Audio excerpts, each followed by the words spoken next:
அன்பு நேயர்களே, இந்த ஜேவிபி ஆட்சியில் அதிகமாக நக்கல் நையாண்டியாக ஜேவிபி ஆட்சியை நக்கல் நையாண்டியாக அதிகமாக பேசி வருபவர் பதுளை மாவட்ட நாடாளுமன்ற உறுப்பினர் சாமர சம்பத் தசநாயக்க. கொஞ்சம் ஃபெட் பாடி, கொஞ்சம் பெரிய உடம்புக்காரர் இல்லையா இவர். ஜனாதிபதி அவர்கள் இப்ப நல்ல மாண்டு கேட்கிறதா இந்த வடபக்கம் போனால் இப்ப நல்ல மாண்டு அவருக்கு வந்த மாதிரி தெரியும். ஆனால் இந்த சாமர சம்பத் அவர்களுக்கு கொஞ்சம் தமிழும் தெரியும். நாடாளுமன்றத்தில் அவர் முதல் நக்கலை போட்டது இந்த ஆட்சி வந்தவுடன், நாட்டிலே பருப்பு இல்லே, பானி இல்லே, எல்லாம் இல்லே, இப்ப நல்லமா என்று மிக நக்கலை போடுவார். நக்கல் நயனத்தை பேசுவார். அடுத்தது நல்ல விடயமும் பேசியிருக்கிறார்.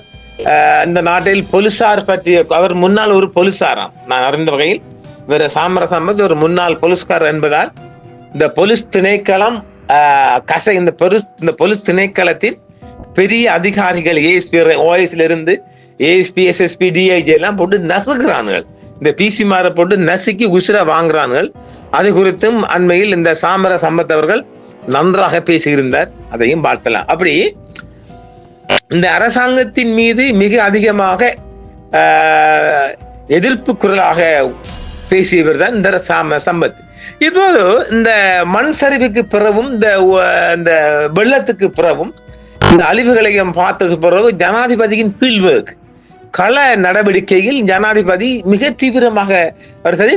கொஞ்சம் ஸ்ட்ராங்கா நடக்கக்கூடியவர். ஒரு மாதிரி அசைந்து ஆடி அசைந்து அவ்வளவு தூக்க ஒருவர், தள்ளிக்கிட்டு போற ஒருவர், இப்படி இல்லாமல் ஜனாதிபதி பதுளைக்கு எல்லாம் போனார், பார்த்திருப்பீங்க. அதையெல்லாம் இவர் பார்த்துட்டார் போல. இப்ப சொல்லியிருக்கிறார் யாரு, சாமர சம்பத். முன்னாள் ஜனாதிபதி ஜே.ஆர். ஜெயவர்தனாவுக்கு பின்னர் மக்கள் ஏற்படுத்திக் கொண்ட நல்ல அரசாங்கம் இந்த ஜேவிபி அரசாங்கம் என்று நாடாளுமன்ற உறுப்பினர் சாமர சம்பத் தசநாயக தெரிவித்தார். பாத்தீங்களா எங்கிரி உலகம் என்று. நேற்று வரைக்கும் நாடாளுமன்றத்தில் அரசாங்கத்தை போட்டு தாக்கி ஜனாதிபதியையும் போட்டு தாக்கின எதிர்கட்சி ஆசன உறுப்பினர் ஒருவர் இந்த ஆட்சியை இப்படி சொல்கின்றார் என்றால் அதில் எவ்வளவு உண்மை இருக்கும் என்பதை நீங்கள் புரிந்து கொள்ளுங்கள். ஜனாதிபதி உரை தொடர்பில் ஊடகங்களுக்கு கருத்து தெரிவிக்கும் போதே அவர் இவ்வாறு தெரிவித்திருக்கின்றார். நல்ல உரை பார்த்தீங்களா. மக்களுக்கான அரசாங்கம். ஜனாதிபதி நாடாளுமன்றத்தில் உரையாற்றும் போது தெரிவித்த கருத்துக்கள் மற்றும் நிவாரணங்கள் குறிப்பிட்டபடி வழங்க வேண்டும். அனர்த்தத்தில் பாதிக்கப்பட்ட மக்களும் எதிர்பார்த்த நிவாரணங்களை ஜனாதிபதி கொடுப்பதாக நம்பிக்கை தெரிவித்துள்ளார்கள். மக்கள் வாக்களித்து மக்களுக்கான அரசாங்கம் ஒன்றை அமைத்துக் கொண்டுள்ளனர். நாம் அதை பாராட்டுகிறோம். நான் பிரதிநிதித்துவம் செய்யும் பதுளை மாவட்டமே அதிகமாக பாதிக்கப்பட்ட பகுதியாகும். அங்கல ஹாலியல பசறையெல்லாம் தெரியும் பாதிக்கப்பட்ட பகுதின்னு சொல்லப்படுது. அவர்களுக்கு ஜனாதிபதி அறிவித்த நிவாரணங்கள் அவர்களின் வாழ்க்கையை மீள கட்டியெழுப்ப போதுமானதாக இருக்கும் என நான் நினைக்கிறேன். அரசாங்கத்தின் நல்ல திட்டங்களையும் மக்களுக்கான சரியான நிவாரண நடவடிக்கைகளையும் நாங்கள் கட்டாயம் பாராட்டுவோம். அதே நேரம் அரசாங்கத்தின் குறைகளையும் நாங்கள் விமர்சிப்போம் என்று ஒரு ஜனநாயக ரீதியான பேச்சாக நான் அவரை பார்ப்பேன். இந்த அரசாங்கம் செழிப்பு மற்றும் சிறப்பம்சம், தொலைநோக்கு பார்வை, டிஜிட்டல், பசுமை மற்றும் மக்களை மையமாக கொண்ட வளர்ச்சியில் கவனம் செலுத்துதல் மற்றும் நிதி மேலாண்மைக்கான அரசாங்கம் செயல் திட்டம் போன்ற முக்கிய திட்டங்கள் மூலம் பொருளாதார மீட்சி, ஊழலுக்கு எதிரான போராட்டம் மற்றும் நிலைத்தன்மை ஆகியவற்றில் கவனம் செலுத்துகிறது. இந்த முயற்சிகளில் தேசிய டிஜிட்டல் பொருளாதார உத்தியுடன் நவீனமயமாக்குதல், பொது நிதியை மேம்படுத்துதல் மற்றும் தேசிய காலநிலை நிதி உத்தி போன்ற காலநிலை முயற்சிகளை தொடங்குதல் ஆகியவை அடங்கும். இவை அனைத்தும் 2030 ஆண்டுக்குள் ஒரு மீள்தன்மை கொண்ட உயர் நடுத்தர வருமானம் கொண்ட நாட்டை அடைவதை நோக்கமாக கொண்டுள்ளன. அதே நேரத்தில் ஊழல் பாதிப்புகளை நிவர்த்தி செய்கின்றது என்று இந்த அரசாங்கத்தின் ஜனாதிபதி செயலக செய்தி ஒன்றும் தெரிவிக்கின்றது. எதிர்கட்சிகளின் விமர்சனங்களுக்கு ஏகேடி பதிலளித்து வலுவாகவும் சிறப்பாகவும் மீண்டும் கட்டியெழுப்ப ஒரு தேசிய கவுன்சிலை முன்மொழிகிறது. ஒரு தேசிய பேரிடர் அல்லது நெருக்கடி என்பது பெரும்பாலும் ஒரு மாறுவேடத்தில் வரும் ஆசீர்வாதமாக கருதப்படுகிறது. ஏனெனில் இது போன்ற சூழ்நிலைகள் எந்த ஒரு தேசமும் வலுவாகவும் சிறப்பாகவும் எழுதுவதற்கான வாய்ப்பை வழங்குகின்றன. இது போன்ற சம்பவங்கள் தேசத்தை கட்டி ஒன்றிணைத்து வேறுபாடுகளை ஒதுக்கி வைத்துவிட்டு சர்வதேச சமூகத்தின் நல்லெண்ணத்தை பயன்படுத்தி பல வழிகளில் ஆதரவை மறுகட்டமைப்பு செயல்முறைக்கு அனுப்பும் திறனை பெறுவதற்கான வாய்ப்புகளுக்கு இது ஒரு உதாரணமாகவும் பார்க்கப்படுகின்றது. இலங்கை கடந்த காலங்களில் இயற்கை மற்றும் மனிதனால் உருவாக்கப்பட்ட பல பேரழிவுகளை எதிர்கொண்டுள்ளது. அவை பெரும்பாலும் நாட்டின் சமூக, அரசியல் மற்றும் பொருளாதார நிலப்பரப்புகளின் போக்கை வழிநடத்துவதில் தீர்க்கமானவை. இருப்பினும் சில அரசியல் தலைவர்கள் அரசியல் தோரணைக்காகவும் தங்களை விளம்பரப்படுத்தவும் தேசிய அளவிலான பேரழிவுகளை எவ்வாறு பயன்படுத்தினர் என்பதை நாடு கடந்த ஆண்டுகளில் கண்டிருக்கின்றது. 2004 சுனாமி மற்றும் பிரபலமற்ற ஹெல்பிங் ஹம்பாந்தோட்ட கதை மற்றும் 2019 ஈஸ்டர் ஞாயிறு தாக்குதல்களை தொடர்ந்து ஜனாதிபதி தேர்தல் பிரசாரத்தை தொடங்குவது இந்த உண்மையை தெளிவாக நினைவு கூட்டுகின்றன. எப்படி இருந்தாலும் இலங்கை மீண்டும் இதே போன்ற சூழ்நிலையில் உள்ளது. இது தேசத்திற்கு ஒரு வரையறுக்கும் தருணமாக மாறியுள்ளது. பல வாய்ப்புகளை வழங்கினாலும் கையில் உள்ள சவால்களை புரிந்து கொண்டு மகத்தான நல்லெண்ணத்தை முறையாக வழிநடத்த தவறுவது இன்னும் மீண்டு வரும் ஒரு நாடாக இலங்கை இருக்கும் என்பதில் பாதகமான விளைவை ஏற்படுத்தும் என்றும் எனவே ஜனாதிபதி ரணில் திசாநாயக்க அவர்கள் மற்றும் மக்கள் விடுதலை முன்னணி தலைமையிலான தேசிய மக்கள் சக்தி அரசாங்கத்தின் முன் உள்ள பணி எளிதான ஒன்றல்ல என்றும் ஒரு கருத்து நிலவுகின்றது சிங்கள தேசத்தில். எமது பார்வையில் உண்மையிலேயே நாம் இதை பார்ப்போமானால், கடந்த வாரம் நாட்டுக்கு ஏகேடி ஆற்றிய உரையும் வெள்ளிக்கிழமை நாடாளுமன்றத்தில் அவர் ஆற்றிய உரையும் அவர் சுமந்த பெரும் சுமைகளையும் அவரது தலைமை பாத்திரத்தையும் தொடர்ந்து காட்டுகின்றது. இத்தகைய பின்னணியில் தான் தித்வா சூறாவளியால் பாதிக்கப்பட்ட அனைத்து மாவட்டங்களையும் உள்ளடக்கிய சுற்றுப்பயணத்தில் ஈடுபடவும் பாதிக்கப்பட்ட குடும்பங்களை சந்திக்கவும் ஜனாதிபதி நேற்று முதல் 6ஆம் தேதி முதல் ஈடுபட்டு வருகின்றார். அவர் பதுளைக்கும் சென்றிருக்கின்றார், கண்டிக்கும் சென்றிருக்கின்றார். அடுத்த கட்டமாக கிழக்கிழங்கையில் எங்கேயுமே பாதிப்பில்லை, மூதூருக்கு ஒரு பயணமும் வரக்கூடிய வாய்ப்பு இருப்பதாகவும் சொல்லப்படுகின்றது. அது ஜனாதிபதி செயலக தகவல். எதுவானாலும் அது ஒரு ஊர்ஜிதமற்ற தகவலாக நான் பார்ப்பேன். ஜனாதிபதி செயலகத்திலிருந்து அந்த ஒரு விடை வந்திருக்கின்றது. எதிர்கட்சிகளின் விமர்சனங்கள் மற்றும் கேள்விகளுக்கெல்லாம் சபையில் ஏகேடி பதிலளித்த போது தித்வா சூறாவளியால் ஏற்பட்ட அழிவை தொடர்ந்து இலங்கையை மீண்டும் கட்டியெழுப்புவது அரசாங்கத்தின் பாதையை கோடிட்டு காட்டுகின்றார். அதை நாம் பார்க்கலாம். 5165 வீடுகள் முழுமையாக அழிக்கப்பட்டதாகவும் 57,312 வீடுகள் பகுதியளவு டேமேஜ் பட்டதாகவும் சுமார் 1.7 மில்லியன் மக்கள் பேரழிவால் பாதிக்கப்பட்டுள்ளதாகவும் ஜனாதிபதி குறிப்பிட்டிருக்கின்றார்.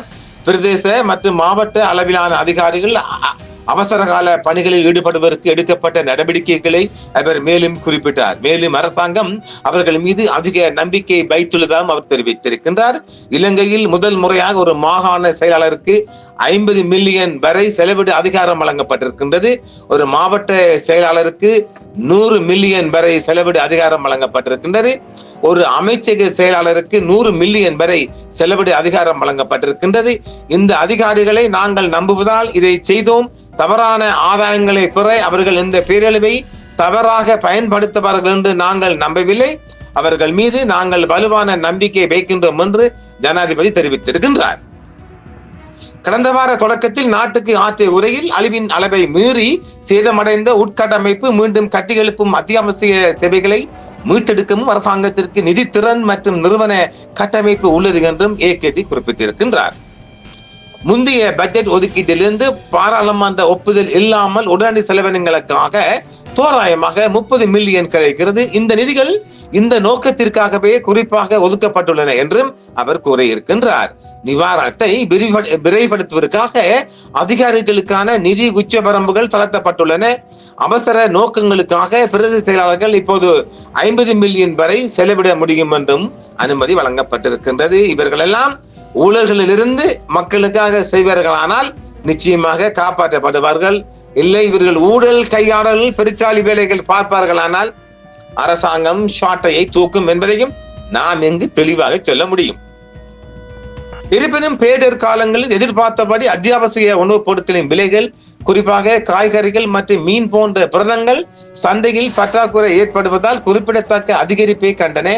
வெள்ளம் மற்றும் மண் சரிவு காரணமாக பல காய்கறி சாகுபடிகள் அளிக்கப்பட்டதன் விளைவுகள் சந்தையில் உணர தொடங்கி இருக்கின்றது. இதற்கிடையில் வெளியுறவு அமைச்சகத்தால் தயாரிக்கப்பட்டு சில ஊடகங்களால் விளம்பரப்படுத்ததாக கூறப்படும் ஆரம்ப அறிவிப்பில் விவசாயம், நீர்ப்பாசன குளங்கள் மற்றும் சேதமடைந்த கால்வாய்களை மீட்டெடுப்பதற்கு இலங்கைக்கு நவம்பர் 28ஆம் தேதி நிலவரப்படி 31 மில்லியன் தேவை என்றும் குறிப்பிடப்பட்டிருக்கின்றது.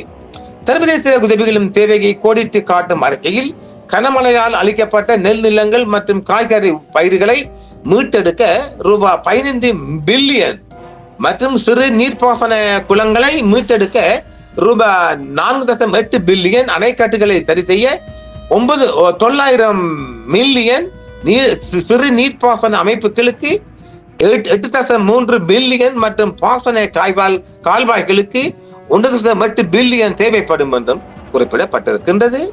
இதெல்லாம் ஜனாதிபதி செயலக செய்திகள். இருப்பினும் இந்த ஆரம்ப முறையீட்டை தொடர்ந்து கிழக்கு மாகாணத்தில் இருந்தும் குறிப்பிடத்தக்க சேதம் பதிவாகியிருக்கின்றது. என்னுடைய பார்வையில் அது ஒரு பெரிய சேதமாகப்படவில்லை. விவசாயிகள் ஆங்காங்கு சில அழிவுகளை கண்டிருக்கின்றார்கள். அவர்களுக்கு நஷ்ட ஈடு வழங்கப்பட வேண்டும் என்பது அவா.